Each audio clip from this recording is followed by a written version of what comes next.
Custody में लिया जा रहा है। देखने में जो आ रहा है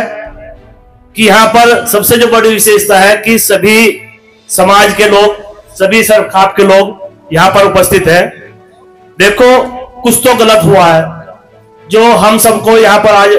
इस स्थिति में इकट्ठा होना पड़ा है कि खुलेआम प्रशासन को उसकी जो उसने गलत कार्य किया है उसके बारे में उसको आईना दिखाने के लिए आज सभी लोग जो यहाँ पर उपस्थित है, सर्वप्रथम तो मैं उनका धन्यवाद इसलिए करूंगा क्योंकि यह आवाज किसी एक समाज की नहीं है, उस समाज की है जो सर्व समाज के युवा बंधु जिनको पुलिस ने शायद किसी गलत कार्य में कुछ युवकों को गलत निर्दोष उठाया हुआ है। हम इस मंच के माध्यम से, वैसे तो आज जो कमेटी ने निर्णय लिया है कि 15 अगस्त को भोपा थाने पर लगभग 10,000 लोग झंडा फहराएंगे अगर वो व्यक्ति जो निर्दोष है उनको सही सलामत बाहर नहीं किया जाता। लेकिन मेरा एक बात सभी लोगों से कहना है, देखिए वैसे तो मेरा जन्म जनपद मुजफ्फरनगर में हुआ जरूर है, लेकिन मैं रहने वाला आप लोगों के क्षेत्र का ही हूं। गांव कातीपुर मेरा है और मेरे पिता फौज में थे, तो कहीं ना कहीं एक जो डीएनए में हमारा है जो खून है वो फौजियों वाला खून है और किसानी भी खून है। तो कहीं ना कहीं जहां गलत होता है तो सर्वप्रथम वहां पे चाहे वो किसान हो चाहे वो आम जनता हो, उसके खिलाफ अगर हम बोल रहे हैं तो उसका मैसेज जब भी समाज में जाएगा तब प्रशासन को उसका उसी की भाषा में जवाब देने का कार्य किया जाएगा। देखिए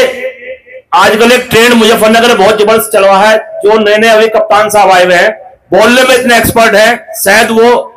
ऑटो पढ़ाई करके आए हैं, जबकि ये पश्चिमी उत्तर प्रदेश का जो मुजफ्फरनगर है ये ग्रामीण क्षेत्र में बसा हुआ है। शायद वो उस भाषा में सभी बातें करते हैं, हमारे जो सीधे साधे ग्रामीण है उस भाषा को वो एक सामने से समझते कि इस आदमी में घमंड बहुत भरा हुआ है। चाहे निहत्थे आदमी हो चाहे बेकसूर आदमी हो, मुजरिम को तो मारना और ठोकना ठीक है, लेकिन जब तक किसी कार्य के जो बच्चों ने किया है वो गलत है सही किया है उसकी जांच ना हो जाए, शायद इतनी जल्दबाजी इन बच्चों पर जो मुकदमा लगाया है और जल्दबाजी का परिणाम यह है कि उसमें कुछ युवा बच्चे ऐसे फंस गए हैं जिनका कैरियर तो चौपट हुआ ही है, उनके माँ बाप का भी क्षेत्र में नाम गंदा हुआ है कि वो ऐसे कार्य अगर कर रहे हैं तो कहीं ना कहीं हमारे क्षेत्र का नाम गंदा होता है। लेकिन अगर वो कार्य उन्होंने किया ही नहीं है तो बदनामगी भी उससे डबल होती है।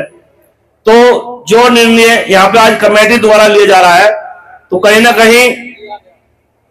वो आप सबको लोग इतना अच्छा और इतना साथ और इतना मजबूत तभी रहेगा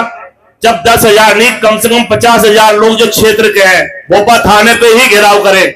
क्योंकि 10,000 की संख्या मुझे नहीं लगता कि 10,000 आदमी हम इकट्ठा वहां पे करेंगे